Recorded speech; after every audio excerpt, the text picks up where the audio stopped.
Hi, this is Jesse Colin Young of Retrospectives with John Broughton on KC Radio 97.7 FM. Come on, people now, smile on your brother, everybody get together. Just to begin with, as a young lad growing up in Queens, when did music start to play an important role in your life? Well, I think it wasn't until I was 10. And I had moved further out on Long Island, but that's when Alan Freed came on the radio. Mm-hmm. And there was nothing before that. I mean, what were the records my parents had? Glenn Miller, Enrico Caruso.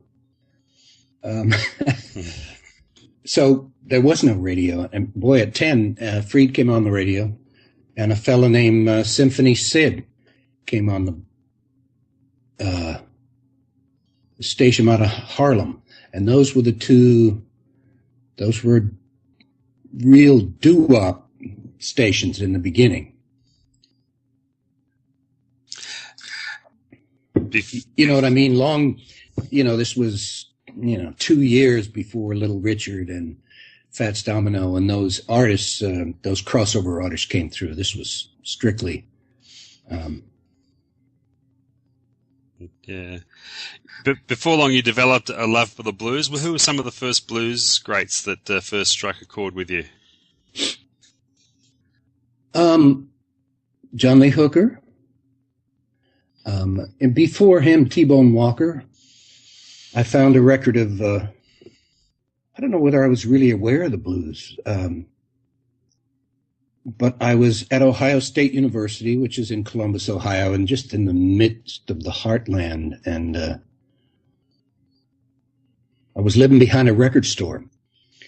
And this was before shrink wrap, so I had a tape recorder, and the guy would let me take home records and tape them. So I saw this one record of a guy with a guitar behind his head, black man, and I thought, wow, what's this about? And that was my first T-Bone Walker album. And there were many great blues performers who had their careers, I guess, resurrected during that great folk boom of the 60s. Were you able to come into contact with some of them and learn from them? I probably spent a good amount of time with Lightnin' Hopkins when I was about, I guess I was 18. I followed him around, listened to his shows, played with him in people's living rooms. During the folk time, nobody stayed in hotels. It was way too expensive, so somebody always put the entertainers up. That's where I first met John Sebastian, was sitting around somebody's living room with Lightnin'. He became a friend. I took care of him when he was in town and was crazy enough to do things like take him to motorcycle races out in the country where, he was the only black face for miles. But I guess for blues artists who grew up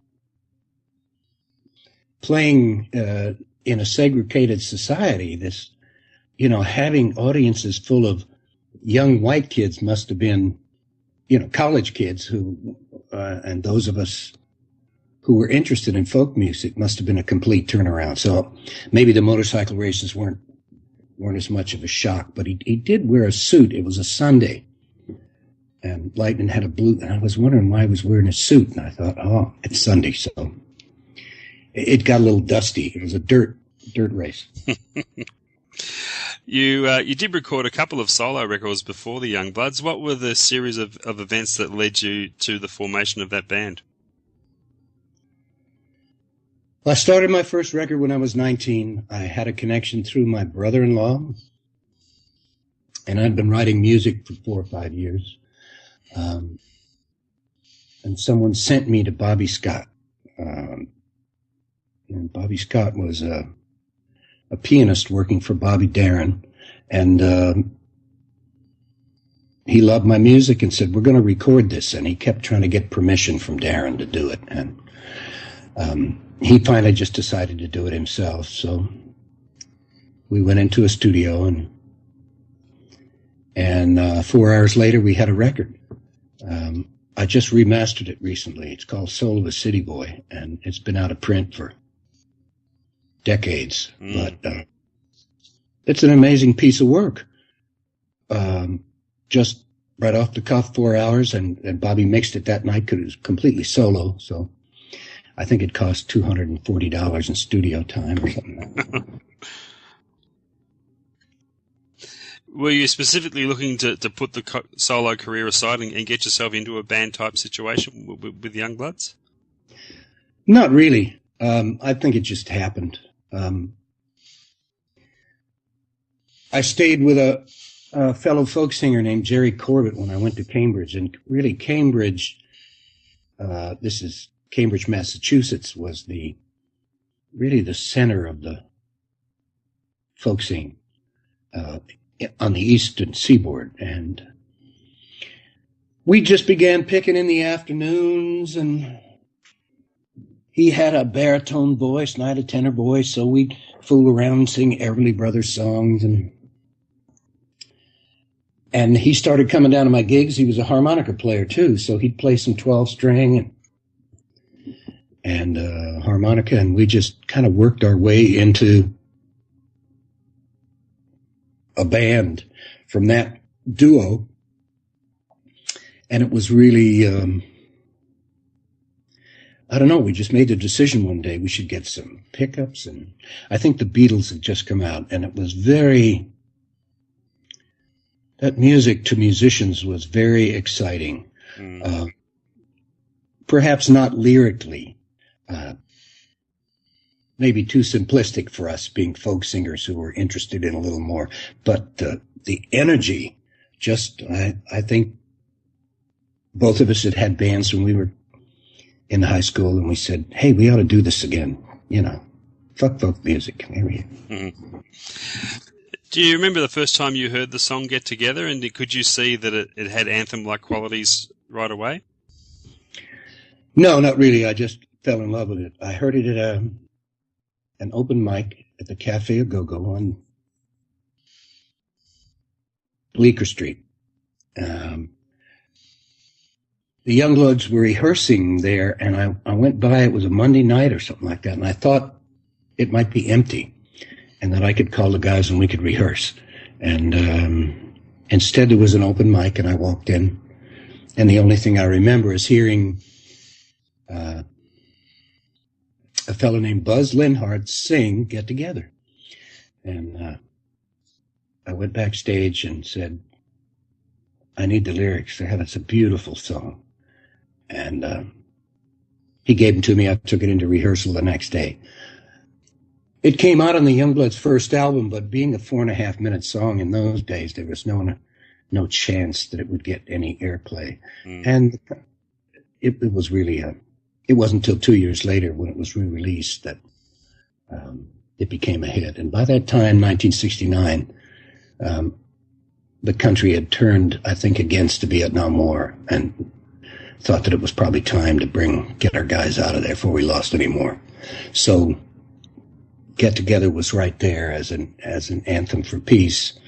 And the RCA re-released it thanks to a fellow named Augie Bloom, who was head of promotion, who put his job on the line and said, this is the right time for the song. They don't usually release singles twice, but and that's when it was a national hit in 1969. I guess a memorable moment in any musician's life is the moment they first hear themselves on radio. Do you remember yours? I actually heard a couple of the folk tunes from Soul of a City Boy on the radio. 4 a.m. There were a couple of folk shows. The Youngbloods, I think it was Grizzly Bear, and I was driving down 3rd Avenue in Manhattan. We lived in Manhattan. And that was exciting. But really in 1967, we flew to San Francisco for the first time. We had no idea what was going on there, that they were warming up to have the Summer of Love. And I walked into this cheap hotel room, had 2 little single beds joined by kind of a vinyl table that had a radio built into it. And I threw it on my bag and turned on the radio, and there was Get Together. So it was a hit that first time in San Francisco. So we walked completely without knowing it right into a hit record and right into our new home. Mm-hmm. We played, instead of playing in a club, we played in one of the ballrooms. None of us had ever seen a light show before. And, instead of 100 people, there were 1,000. So we went immediately back to New York and packed our stuff and moved to San Francisco. So I'm guessing it wasn't a difficult decision to make that move? It just seemed like the right thing to do? No, it was absolutely the right thing to do. I mean, it was a matter of work. I mean, we thought, my God, we can work here. So, it was a corporate decision, so to speak. Yeah. An important song in your catalogue, and one that's been covered so many times, is Darkness, Darkness. Do you recall the writing of that song? Yes, I started it in San Francisco. I was listening to a band that David Lindley was in, a fellow who went on to do a bunch of solo records after being an accompanist for Jackson Browne for years. And Lindley had a band that played at the Avalon that had oud players in it and belly dancers. And there was one song of theirs that was on the radio in San Francisco that had that modal change. The tonic and then one step below the tonic, being the change I'm talking about. And I started fooling around with it there in San Francisco, and I finished it when we had gone back to New York. I was sitting in my kitchen and thinking about my friends serving in Vietnam and how terrified they must be if they were out there in the line of fire, and the lyrics started to come. And I finished it there. There's been so many covers of that song over the years by so many different artists. Do you have a particular favourite? Well, I thought Robert Plant did a beautiful job with it recently. He did, yeah. I also enjoyed Mott the Hoople. They were the first ones that I'd heard cover it, and that was, a year or two after it was released. Now, we didn't get the Johnny Carson show here in Australia, but we certainly know about it and know about its status on American television. But I believe there was quite an incident involving the Youngbloods' appearance on the show. Can you relate that story to us? Sure. We released Elephant Mountain in 1969. And at the same time, Get Together was re-released, so it became a hit. However, it was not on our current album. And Carson wanted us to come sing it, and we discussed that with him, our manager, and he said, well, you can do a song, not him, but his producers. You can do a song off the new album, and then please do Get Together. So we flew into New York and went in there, and we had not done a lot of television. It's a very very different medium than live. And they had terrible monitors and some stupid looking psychedelic plastic backdrop. And so we weren't very fond of those things. And then, but then at the end they said, guys, you're just going to have to play your hit and get off. And we had a verbal contract with them for 2 songs, and they would not honor it. So we walked. In those days, it was very important to, we were the next generation up from the guys who got paid, a bottle of gin and a hooker to make albums. So we were struggling to be dealt with contractually with respect. And on every front, we had to fight for that. And we did. We were part of that first wave. You've always seemed to have a proudly independent attitude to getting your music out there. You established your own label in the 90s. The Youngbloods had their own label for a period of time. How much do you attribute your longevity in music to the fact that for a good part of it you have been able to do things your way by having that independence? I don't know. It was very important to us, and we saw it was important to us at the first label. We were surprised that Warner Brothers would give it to us, but we wanted to bring, we were still in that flush period after Elephant Mountain and Get Together being a big hit in '69, that we had some pull, and all of us being fans of different music, jazz, Joe, our drummer, being a jazz freak, and Banana loving bluegrass, and myself being very attached to a young singer-songwriter called Michael Hurley that I grew up with, that we just thought it'd be great to be able to bring them along. And Joe Smith at Warner Brothers was kind enough to give us a label, and so that we could not only put out our own music, but bring along unknown artists and get them a little attention. Could you read the signs coming that the end was near for the Youngbloods when it did finally wind up? Yes, I'm afraid that was on me. I just I got tired of it. And I started recording a solo album by myself with a piano player, Scott Lawrence, and a drummer, Jeffrey Meyer. And I just wanted to go on and do something a little funkier and less. I just got tired of the band, and I went out and toured one summer, just one tour with these guys. And I said, guys, I can't play with the Youngbloods anymore. I need to do this. I need to do this new thing. So I went and did it and sung for Julie after a year. And it took a year for me to make it. Recorded at home and self-produced for the first time. But, and it was a gamble. I didn't have the Youngblood money coming in. But worked out okay. Yeah, absolutely. So the songs you were writing at that stage, you don't think they would have worked within the confines of the band? No, I think I was just bored and ready for some new guys and a new direction. And I had no idea that we were going to kind of take off in a kind of a pop jazz fusion direction, which is what that album turned out to be. I had no idea.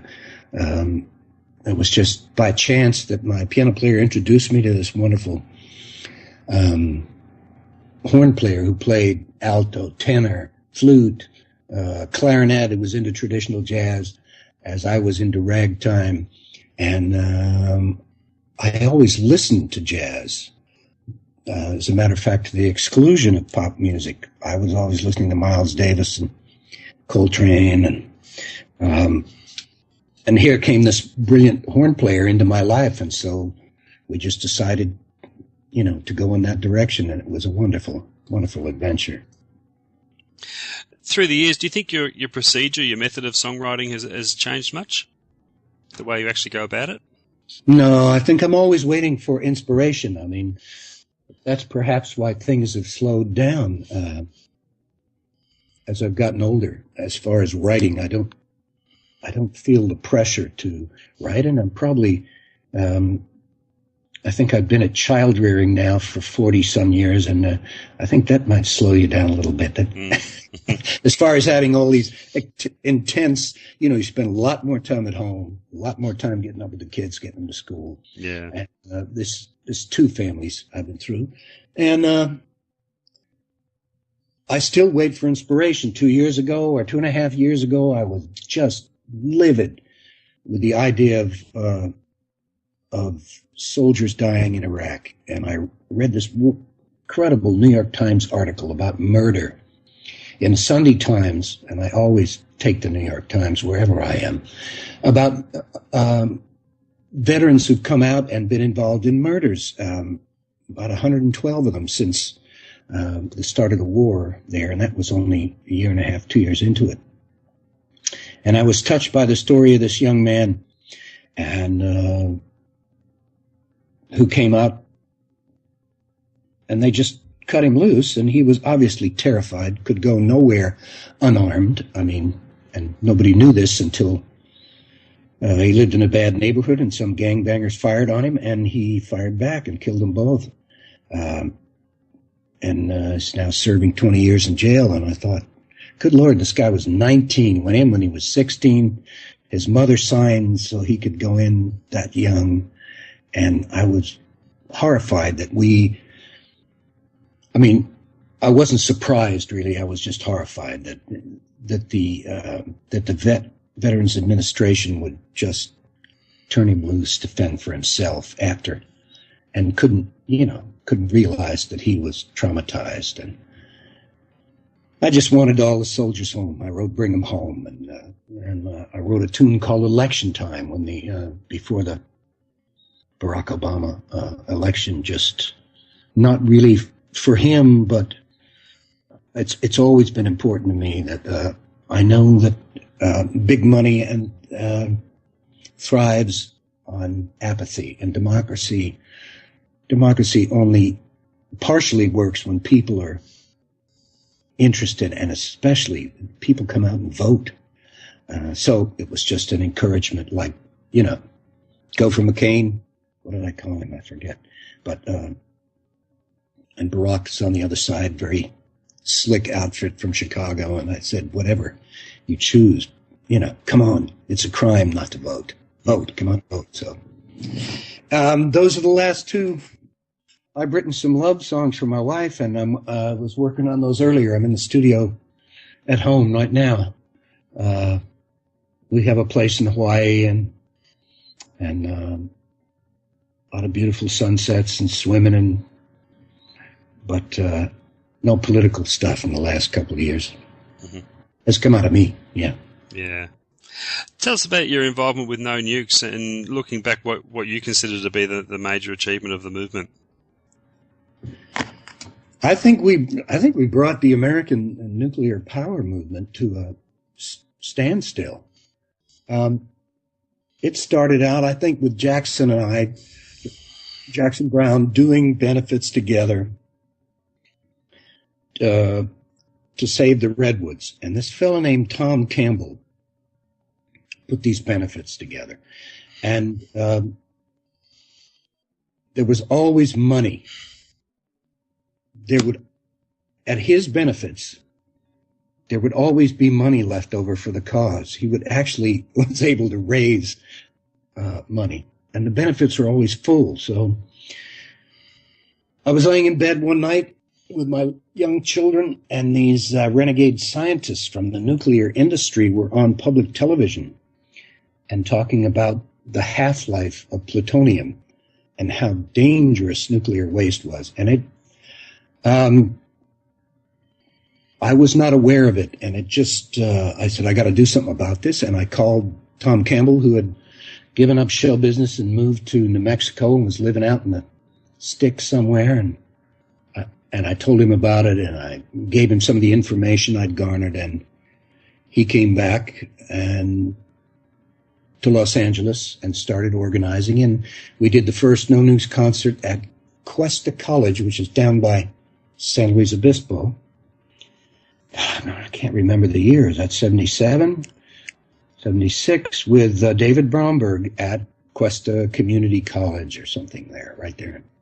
And it went on from there. A lot of entertainers got involved. And we ended up with a week at Madison Square Garden and raised, I really don't know how much money. I was not on the board. I've never been much of a board guy. But thank God there were. Thank God Jackson was there and others, perhaps Graham Nash, who's very level-headed. And all that money was distributed to local anti-nuke groups. And that powered a tremendous resistance to nuclear power, which between that and the fact that power plants are always, 4, 5, 6, 10 times over budget, I think people started to, nobody wanted them in their backyard. And I will never forget singing to 250,000 people during that week came to Battery Square in downtown New York, down by Wall Street. And I got to sing Get Together to them. And the largest, I think, anti-nuke demonstration in the United States, perhaps in our history. That was people as far as I could see. And that was a wonderful, starting out in a little way, a wonderful triumphant moment to be on stage with Jackson and Stills and Graham, and I think Bonnie was there, Bonnie Raitt, and it was a beautiful moment. Now, a tragic time in your life was the house fire in 1995 that took you home. And can you talk us through the recovery process and the subsequent move to Hawaii to start all over again? It's strange to wake up in your hometown that you've lived in for 25 years and be homeless. Boy, I've never felt the same way about homeless people. Again, since that day I woke up on somebody's floor after knowing, but not having seen, but knowing that my house was gone.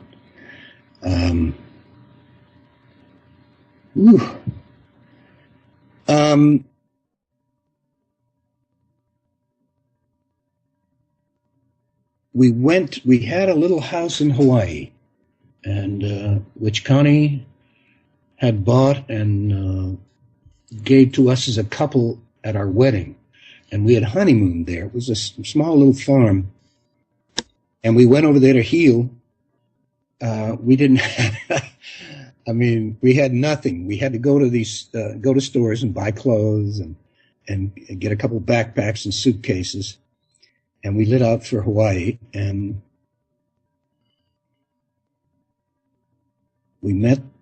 my son met a kid over there in a restaurant in the first week. And he woke up one morning and said, I want to go to Tor's school. And so we had Tor's number because they had a couple play dates. T was like 4 at the time, my son. And we called his parents, found the school, took Tristan down there. And it was a Waldorf kindergarten. And Connie on the mainland had been very interested in Waldorf education. And here it was 10 minutes from our house in Hawaii. And they took T in. And we fell in love with the school and the community around it. Waldorf schools build community. It's amazing. The parents have to be really involved to make it survive. And, we decided to live there, to expand the house, to farm the coffee. And it was a great decision. The kids grew up there. One project I wanted to talk to you about was Celtic Mambo. Can you tell us about that? Well, Celtic Mambo grew out of benefits for the Waldorf School. Connie has been a classical violinist. She's my wife. I guess you talked to her. Since she was a child, started as a child. And we always played separately. She would play with quartets and orchestras, and I would go off and play folk and whatever that curious kind of rock music is that I play. And but on these benefits, there was no band. We just came together with a friend of ours, Vito Trulio, who had kids in the school. and Louis Pino, who was a conguero from Canada. And we started playing benefits for the school together, and the band just came together from that. We just did one record, a live record that Sony released called Standing Room Only. And that was it. Then we moved to South Carolina, and that kind of put the end to the Celtic Mambo. Mm. And Jesse, just before I let you go, upcoming plans. What can we expect to see or hear from you in the next year or so? Well, I've got about five new songs. We've got a couple recorded, a couple kind of half recorded that we may have to redo. And I will probably release an EP sometime in the spring. It takes me a long time to get through these, but there's no pressure on me. And I've been running around in airports all my life, so I like to take my time. And really the best thing about a record is the experience of recording it. Those moments when the machine is running and you transcend your limits and your musical, emotional, what you think are your limits, and kind of break through them. Everything else really after that is gravy, and it's lovely to share it with people. But that's the reason why I keep recording. I don't really care if anyone buys it or not. I need to keep doing it. That's just part of me. It's a gift I've spent my life honing, and I want to share it with people. And, I don't care whether it is 10 or 10,000 really at this point. I'm sure it's much closer to 10,000 than 10. There's plenty of us out here, and we look forward to that. Thank you so much for your time, Jesse. It's been an absolute honour to speak with you. All right, my pleasure. Thank you for a good interview. Thank you, and we keep our fingers crossed. We may even get to see you down here one day. That'll be great. I would hope so. You take care. All the best. Thank you. All right, all the best to you. Bye-bye. See ya.